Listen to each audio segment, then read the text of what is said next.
الحمد لله وكفى والصلاة والسلام على نبيه المصطفى وعلى آله وأصحابه المجتبى. أما بعد، فأعوذ بالله من الشيطان الرجيم. بسم الله الرحمن الرحيم. ولقد بعثنا في كل أمة رسولا أن اعبدوا الله واجتنبوا الطاغوت. دوستای عزیز، در قدم اول از برگزار کنندگان این محفل عروسی و محفل نکاح که یکی از احکام الله است، برشان تبریکی میدم و مبارکی برشان با مو الفاظی که بارک الله لکما و بارک علیکما و جمع بینکما فی خیر و بعلق دو فامیل شاخیل و عروسخیل که الحمدلله در این مجلس گناه دیده نمیشه. در اکثر مجالس ما شما مجلس نکاح ساز میبینیم، رقص میبینیم و حتی اختلاط خانم ها و مردها، زن و مرد مختلط میباشند. الحمدلله این گناه و معصیت وجود نداره.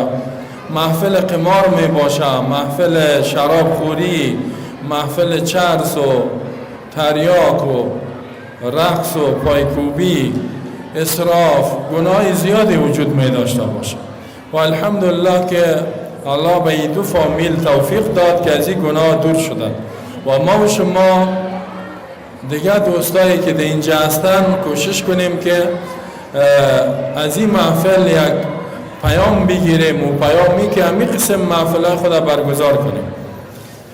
اگر که در هتل گرفتن مشکلات جای فامیل باشد گپی نیست، اما در خانه بهتر است که به خاطر که کل فقیرا و مسکینا همه میتونن در اون محفل شرکت کنن. در هتل اکثر کسایی که فقیر است و مسکین است نمیتونن در اون شرکت کنن.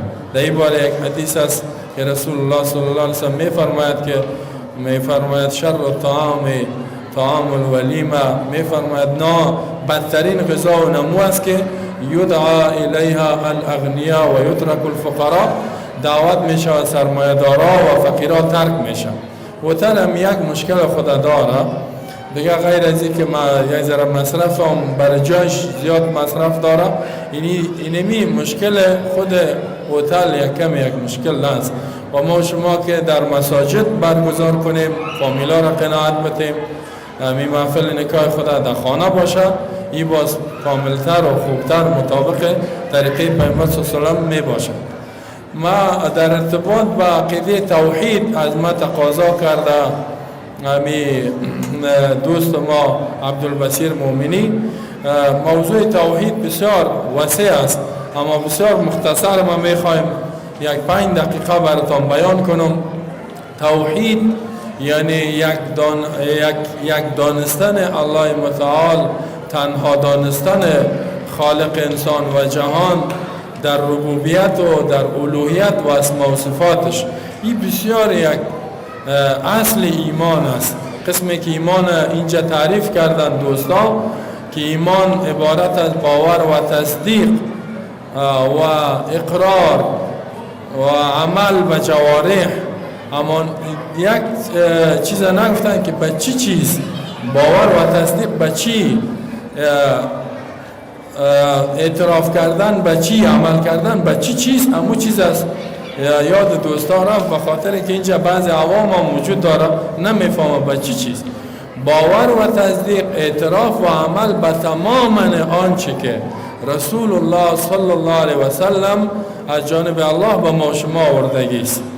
او چی است؟ او دو چیز است. یک قرآن است که کلام الله است، 114 سورت داره و در دسترس کل ما شما قرار داره که تمام آنچه در قرآن امر است، نهی است، احکام است، اخبار است، کلش باید قبول کنیم. و اگر یک آیت یا یک جمله قرآن کسی قبول نکنه ایمانش منفی است و ایمان نداره. و دومی که تمام آنچه که پیامبر صلی الله علیه و سلم بیان کردگی سنت و احادیث صحیحه کلش قبول کنیم و کلش عمل کنیم. این را ایمان گفته میشه که این را باور بکنیم، تصدیق کنیم و اعتراف کنیم، اقرار کنیم و به او عمل بکنیم. اینا عقیده توحید الله متعال اکثریت کافران و مشرکین که فعلا در دنیا از قبول دارن. من حیث رب به معنای خالق، میگویند که وقتی سوال کنی از همین دعایی که هستن خالق آسمان و زمین و انسان کی است، میگویند الله است. یعنی از وجود الله اکثریت کفار دنیا انکار ندارن، قبول دارن وجودش. مثلا یهودیا با وجود کافر هستن قبول دارن که الله وجود داره. نصرانی ها یا مسیح ها فعلا خودشان میگن که بیش از 2 میلیارد انسان، 2 میلیارد یعنی 2000 میلیون کلش الله را قبول داره، خالق وجود داره. من حیث خالق، من حیث رازق که روزی میده، یعنی باران ها را میبارانه، نباتات را میرویانه، قبول داره. و حتی بعضی کتاب های آسمانی را در که فعلا تحریف شده او را میپذیرن، مثلا انجیل عیسی علیه السلام هم میپذیرن، اما من حیث پیامبر و انسان بنده الله نه، بلکه من حیث الله یا فرزند الله میپذیرن. یعنی اونا هم الله را قبول دارن با وجودی که مشرک هستن، نظر به این که عیسی علیه السلام فرزند الله یا الله خدا میگویند. همین قسم هندوها میپذیرن، بودایی ها میپذیرن، کنفوسیوس و بسیار ادیان است.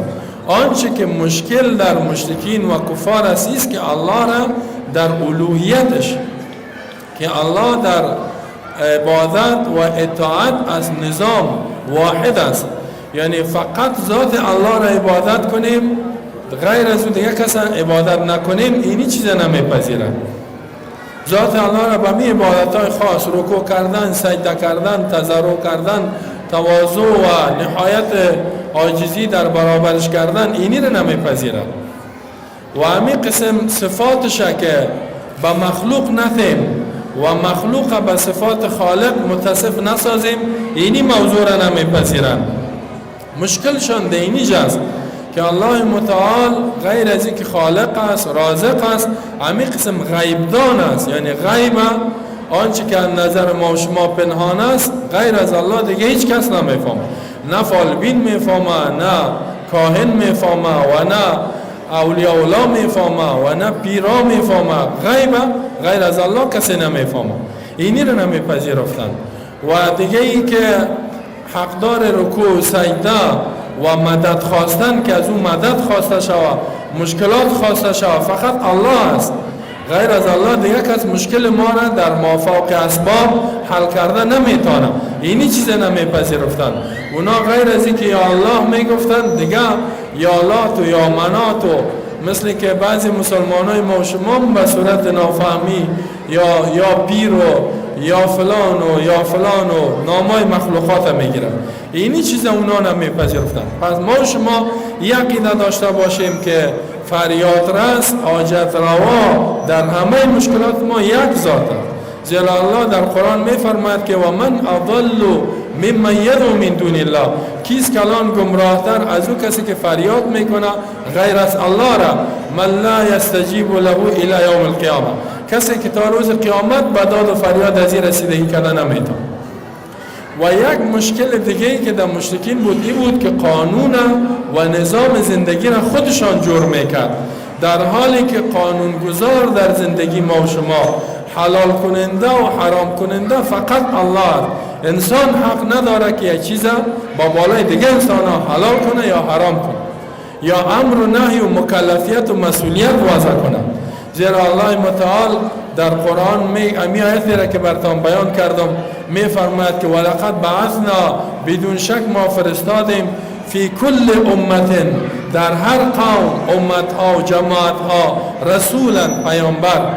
پیام کلش امی بود، امی 1,24,000 انبیا و پیامبران گفتن که نعبد الله، عبادت و بندگی و اطاعت فقط از الله کنیم، و اجتنبوا الطاغوت، از طاغوت اجتناب کنیم. اینا طاغوت چی است؟ طاغوت گاهی وقت در چهره یک بت میره، گاهی وقت در چهره یک مرده و قبر، گاهی وقت در چهره یک قدرتمندی که مردم مکلف به قانون خود می سازه. مثل که الله متعال از یهود نصارا یاد میکنه که علما و رهبرا و پیرای خدا جور کردن، اله جور کردن. اتخذوا احبارهم و رهبانهم اربابا من دون الله. علما و پیرا و رهبرای ارباب خدایان جور کردن بغیر از الله و المسیح ابن مریم. و ما امروا الا لیعبدوا الها واحد. در حالی که اینا مأمور به این بودن که از یک قانون و از یک ذات اطاعت کنند. بنابراین خلاصه توحید این است که الله را با وجود و ربوبیتش که خالق هر چیز است، رازق همه مخلوقات است، متصرف در همه کائنات یک ذات است بپذیریم. دوم، هر اسم و صفتی که الله داره مخلوق نمیتونه به او صفات برسه.